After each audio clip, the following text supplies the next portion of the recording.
Hello everyone, I am Dr. Prashant meshram. I am basically from Abu Dhabi working as a consultant surgeon. So I've come to Dr. Pawar at Jaipur Hospital for advanced laparoscopic training.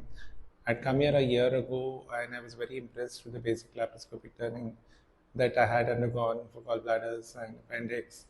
And I went and practiced it in my clinic and I was very happy. And then I've come here to do lap hernias and advancement and refinement of the skills. Basically, he's excellent person to get hands-on training with. He tells you all the tips and tricks of laparoscopy, what to do, what not to do, how far to go.